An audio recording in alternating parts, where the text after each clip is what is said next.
in the messy lives of people, right?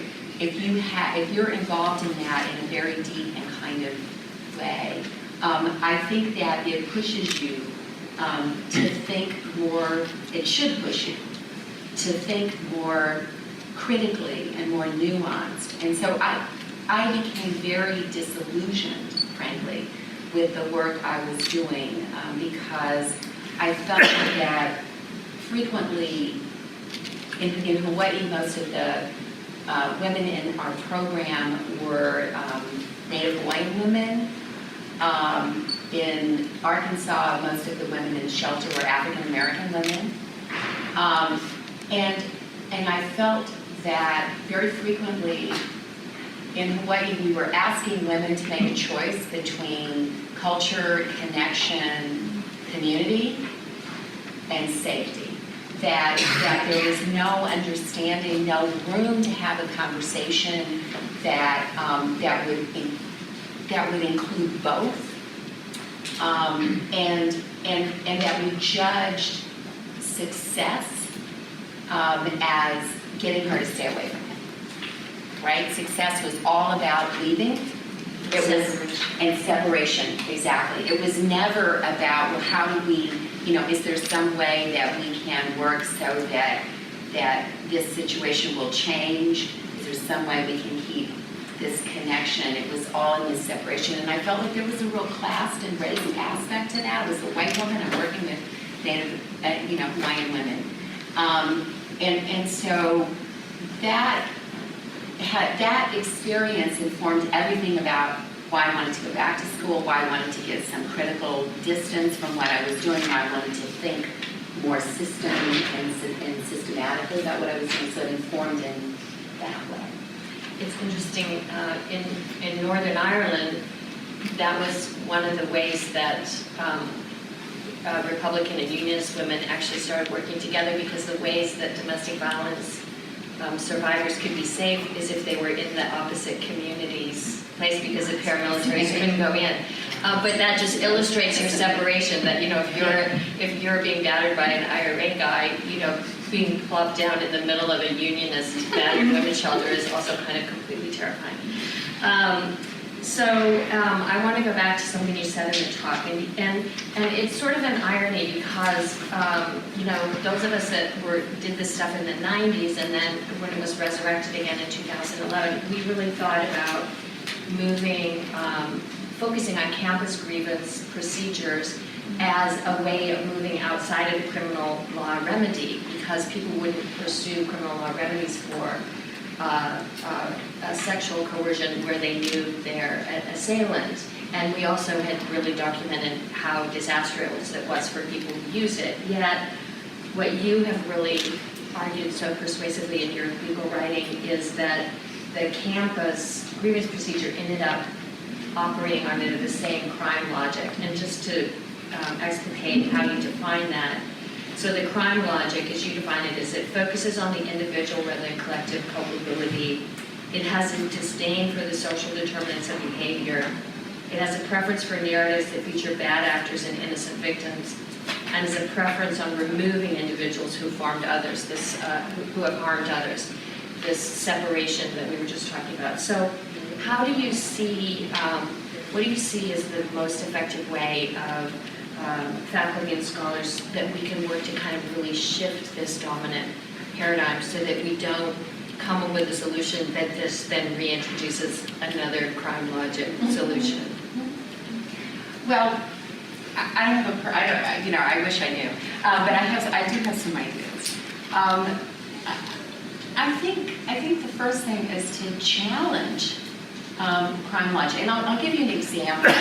So, when in the wake of the Brock Turner attempted rape case at Stanford campus, so Stanford initiated new alcohol policies, right?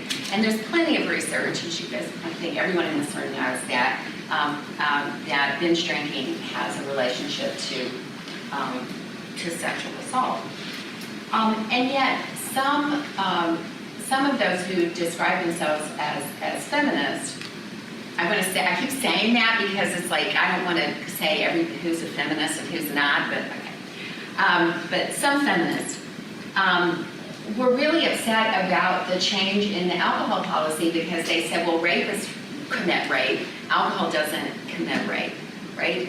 And it was this moment to me of clarity and this kind of simplistic, rational actor thinking that I found deeply problematic, right? I mean, it's both true that it could both be true that Brock Turner is accountable and responsible for his actions, and of course, social determinants had everything to do with why Brock Turner was there and why he was drunk.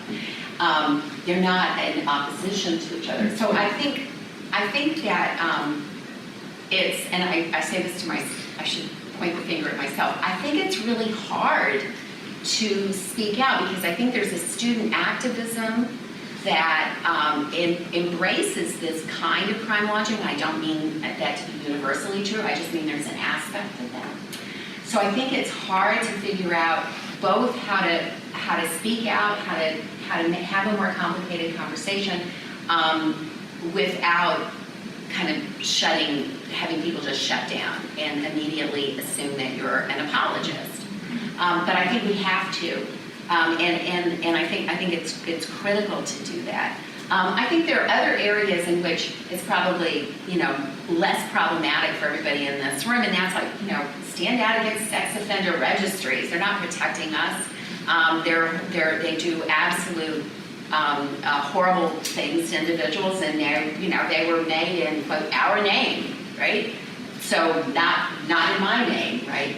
I think there are things that we can do like that. Similarly, the assumption that victims get closure because of the punitive treatment of a person who harmed them. Well, there's a growing movement. I had to write it down, Crime Survivors for Safety and Justice, but there are a number of movements that are speaking against that, victims' rights movements, that are saying that's not actually what I need. And I think that the more we challenge those kinds of statements, I think that we are uniquely positioned, if you will, to do that. And particularly those of us who wear a feminist banner, right? We're positioned to say that's actually not my position. Yeah, I think a good example would be that in Minnesota, the Jacob Wetterling Foundation really spoke out against those kind of pedophile laws and those things as not helpful to what they were trying to do, which is a rare example. So you've been a critic of the disproportionate focus on criminal justice responses to domestic violence and sexual assault, interpersonal violence, or IPV, and your research has also demonstrated the significant police bias on the basis of gender, race, class, immigration status, LGBTQ identity.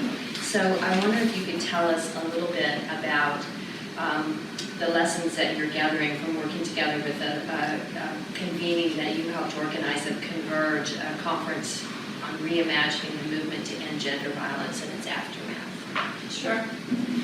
So the Converge conference happened in 2014. We brought together, it was co-chaired by Lee Goodmark at Maryland, and Marcia Olivo was a feminist activist and racial justice activist in Miami. And we brought together more than 200 activists, academics, students, lawyers across the country to be a part of this reimagining effort. And it was both reimagining work that focused on the structural inequalities that create, maintain, support violence, on anti-racist practice, and also thinking about gender violence in a broadened way that understood gender violence as violence that is intended to not only support gender hierarchy, but police gender conformity. So violence that punishes gender nonconformity. And so out of that, a number of projects have continued. A reimagining website that that I and a graduate student helped to create. The Obama administration's Violence Against Women office, and I have to give credit to my colleague Carrie Benja-Lopez, who was the liaison to the White House on violence against women, and also to Bea Hansen, who headed up that office. They had the foresight to start a conversation. They authored, they put together restorative justice people from around the country to talk about restorative justice and domestic violence. They had a meeting on the effects of mandatory minimums on African American women. They opened a space that we had never seen before in the Violence Against Women office. For all of my criticisms of what they did with Title IX, but they opened a space to have those conversations, and that really acted as, it really spurred that kind of work that, as we heard at lunch, it goes even much earlier than Insight, but certainly goes from Insight to Critical Resistance, which is a prison abolition organization, and forward. I've seen a lot of effort for a number of state coalitions against domestic and sexual violence who have put out statements that they are radically reframing their work, moving away from a carceral crime kind of focus, and what that means. So that we see that in Vermont, we've seen that in the California coalition, the Washington State coalition, a number of coalitions. This has really made huge changes. We've seen that in New York City as well.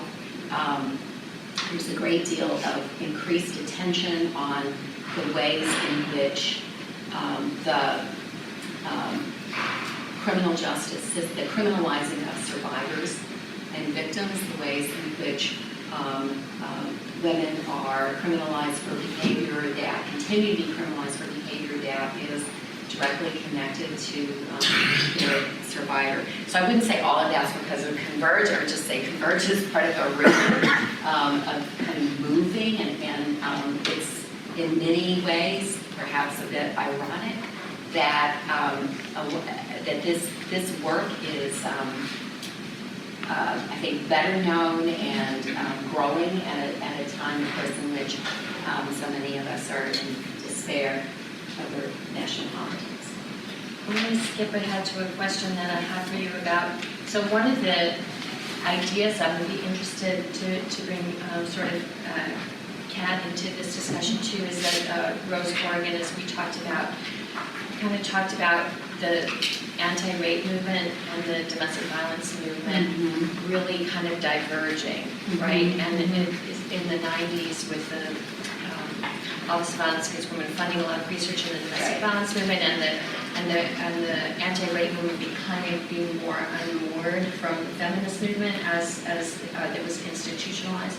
So it sounds to me like the initiative that you're describing is an attempt to kind of bring those people back together. Do you see that happening now, or do you see the possibilities of that, or do you see them still really kind of diverging in ways that aren't all that helpful? I do see that happening, and I would be interested to see if you do. I do see that happening. I don't want to paint a huge picture, but I think that there's the same kind of activism that you see in organizations like Insight doesn't recognize that split, right? It's not like we have, people over here are doing intimate partner violence and people over here are doing sexual assault. The work for the work around transformative justice, for example, in Generation 5, which is an organization that existed in San Francisco for quite a while, focused on child sexual assault, but did so in a way that would not have created any sort of distinctions between those movements, would have understood all of that to be a part of the same conversation. So it's not that the rape trauma centers and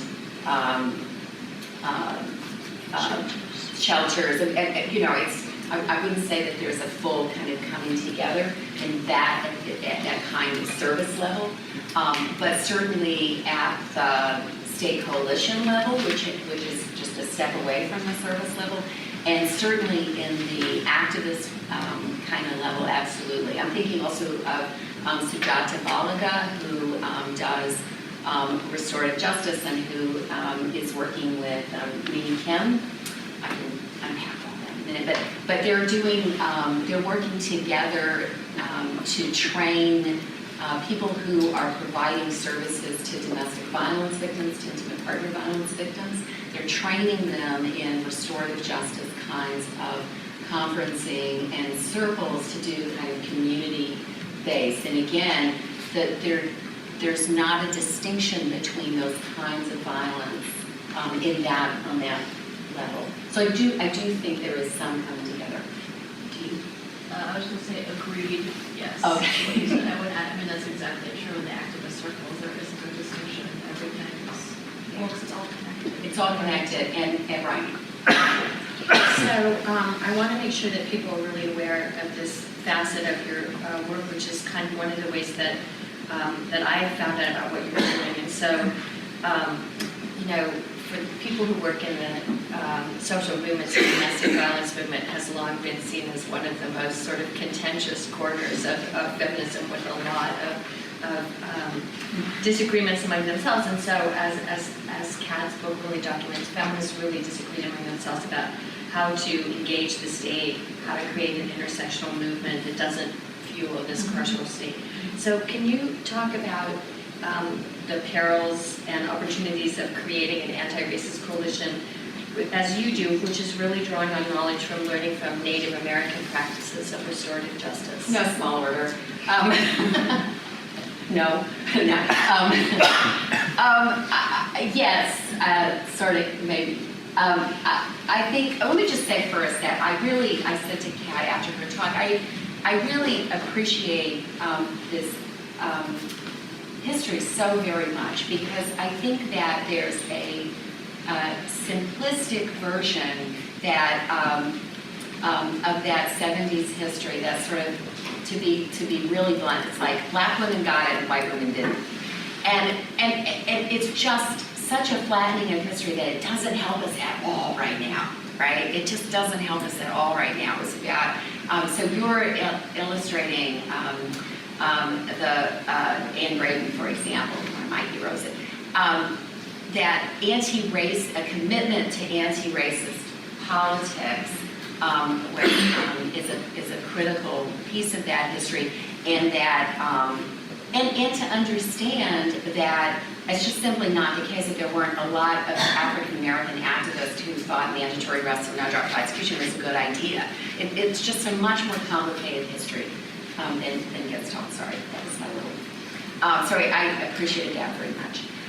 So the Native American practices that you're talking about, I think, are the history of restorative justice, and I think that. So I think the short answer is that it is happening. That and it's happening through this progressive, anti-racist, prison abolition-based restorative justice / transformative justice work. And so I mentioned Sujata Balaga again, who just, by the way, got a MacArthur, who is at Impact Justice in Oakland. And the kind of restorative justice that she is doing is happening in Miami. I have no credit for this. This is Sujata's work. And what it's doing is working in communities, primarily with activists, largely with women and femme-identified people of color. And it is to develop not only capacity within communities to better respond to sexual and to gender violence, to gender harm, which is very significant, but then also to engage the state, but engage in this way, and that is by trying to set up systems where you take cases that are pre-charged, and which is huge, right? So the work right now is with juveniles, but they're going to be moving into adult crimes. And what do I mean by that? I mean by pre-charge diversion, then you avoid many of the problems that happen if it's post-charge, right? So these organizations are working out agreements with prosecutors and agreements with courts that they'll provide this service and they're going to do this work, but they're only going to take pre-charge cases and trying to push the system in that way. One of the problems with the restorative justice response that's tied to the criminal justice system is you always worry about net widening. You always worry that that they're going to send you to cases that they otherwise wouldn't prosecute anyway. And by doing pre-charge, then you're sure of that. I think I've gone on time. So I do think that there is that we are in this moment in which that kind of anti-racist kind of practice is actually happening. I think the risk is that restorative justice is having its moment in the sun, and that the version of restorative justice that is primarily an adjunct to the criminal system that doesn't diminish incarceration, particularly the restorative justice that happens after conviction, for example, which I think can be a good thing. I think that could be really helpful, but it doesn't have that kind of system impact. And I think that the risk is that that kind of restorative justice that's much more palatable to the system won't have the kind of radical impact that we need. So I guess my last question before I turn it over to people is the domestic violence legal movement has really demonstrated how dangerous it is to come up with an ideal victim, an ideal battered woman. Only this sort of woman who can be capable of self-defense or is not going to be charged as a fighting couple as opposed to a victim of domestic violence or whatever. And yet, what you talked about in your talk and you talk about in your work is how we're recreating this ideal type of victim, and only this ideal type of victim is intelligible. And I think it's that ideal type that leads us to the UVA challenge or the Duke crossing is like, oh, we know this story, so this story is happening, and by focusing on these stories, we know we're missing all these other stories. So is that seem to be an inevitable part of problem definition for social movements, or is there some way that we can more actively disrupt this idea that and make people understand the heterogeneity of sexual coercion? I do think that there is a certain inevitability. There is a certain inevitability to the particular tropes. I think that those tropes follow very well-worn paths of a deeply gendered path that understands sex is what men pursue and women act as gatekeepers, for example, that understands certain women as being unrapeable, that in ways it's race and class, and so that you find the treatment of women who are perceived by officers to be sex workers or perceived to be drug users to be quite different, to be discounted. I think that those systems of oppression are deeply embedded, and there's a certain inevitability that that those frameworks will be applied. I mean, I don't think they go away. I think that's one of the reasons I think it's critical to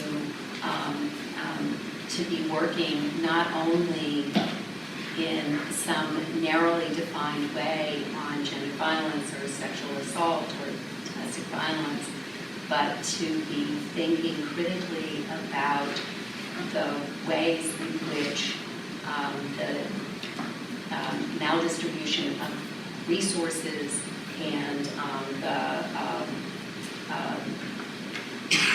and racist and classist as well as sexist systems operate in all the other places. I mean, one of the problems I think that is overdetermined. One of the problems for the domestic violence movement that's somewhat overdetermined is the involved put all the money on the criminal side, right? And the politics of neoliberalism push in a particular kind of direction. But it should be, people doing anti-gender violence work should be at the forefront of saying, we care about the living wage, we care about the maldistribution of income. This is our issue. How could this not be our issue, right? We care about mass incarceration because it has everything to do with the violence in communities. And how could that not be our issue? So I think yes, I think those tropes will keep being there, but I think the way to address that is to broaden what we're talking about, to broaden what our demands are, so that we are not forever caught in a conversation that's limited to that particular kind of narrative, but to always ask, and sort of Mari Matsuda, critical race feminist scholar, to always ask the other question. We think we're looking at sexism, but actually what other things are we looking at to kind of broaden the demands a little bit. So I want to open it up to others for questions. It's hard to be on the hot seat here. It's definitely preferable to ask the questions than answer them. I discovered. I've been really encouraged to hear someone talk today about restorative justice, and I'm wondering, as someone who deals with college campuses generally, like where do you see the space for the reality of that on a college campus? Because what you were saying before about even just there's you can't necessarily even just associating binge drinking with rates of sexual assault, you get the label rape apology. I know. So we're not even supposed to talk about these things or acknowledge them, which is really problematic for reality and education. But also, I almost feel like Title IX, which is of course the nuclear option for responding to sexual violence and harassment, which makes it incredibly intimidating to go that route. But it seems to be the answer to everything, and so like now on campuses, for better or worse, and so it's become so legalistic that even because of all the Title IX trainings on campus with students and faculty, that's where everybody goes. That's what they think, right? So how do you imagine somehow clearing a space for this in the middle of where we are? Well, I think two things. I mean, one, even with that, that reality, which is very, very much true, the Campus PRISM organization, Mary and I are both part of this. This is this group that researches and supports restorative justice responses to campus sexual harm. Is very much, I mean, they're receiving training opportunities all over the country. There's a real felt need I was talking to Karen Williamson, who's one of the trainers, and she said we thought the best thing to do initially, we thought, was to start small and deal with like low-level stuff. But in fact, everybody who calls says, no, it's the sexual assault stuff we need help with. So I do think that some campus administrators and certainly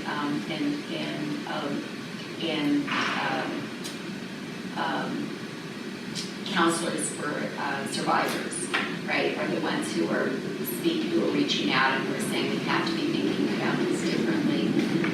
So I do think that there already is some space, and there are several colleges that have changed their policies. As Mary was saying, not nearly enough, but we're early days yet.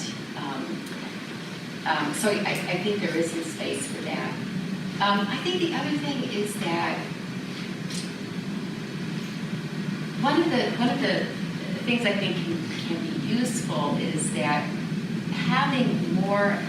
So the idea of using restorative justice circles is not necessarily, a circle could come together around a particular incident, but a lot of times circles are more about community building, right? They're used in school systems to do that. They're about encouraging a culture of care and concern. Sometimes they're used in education capacity, but not in a, I'm going to tell you something, but rather having everybody, in a circle respond to a prompt and talk about their experience and develop that kind of deeper understanding. That's a good place to start.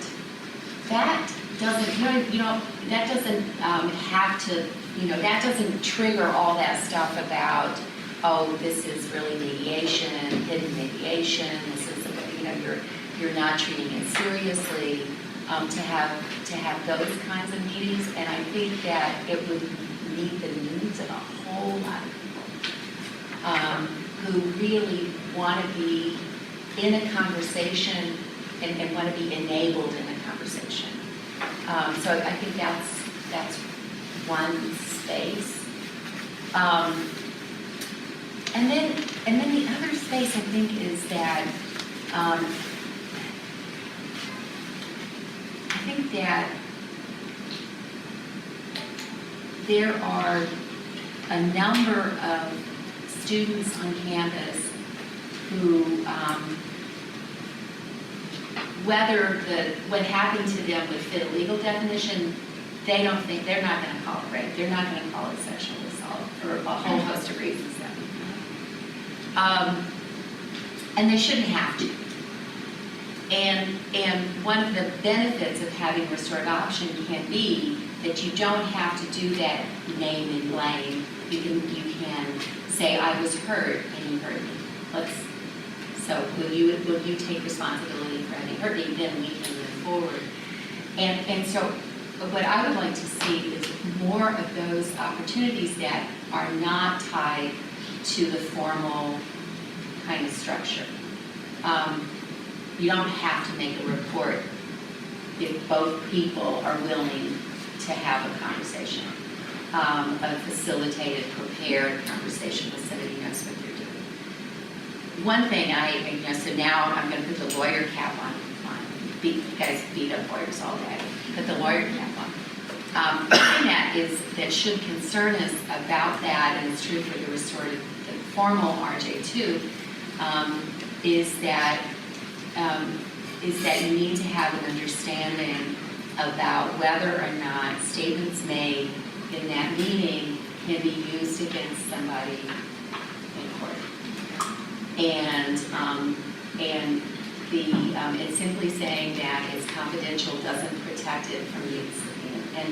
And so programs do that sometimes by having agreements. They'll have an MOU with the prosecutor who says, I won't use any of those. But that's I don't think our prosecutor prosecutes anything anyways. Well, that's what everybody says. That's what everybody says. I mean, all of our rape cases, isn't it true? They say, oh, we wish, right?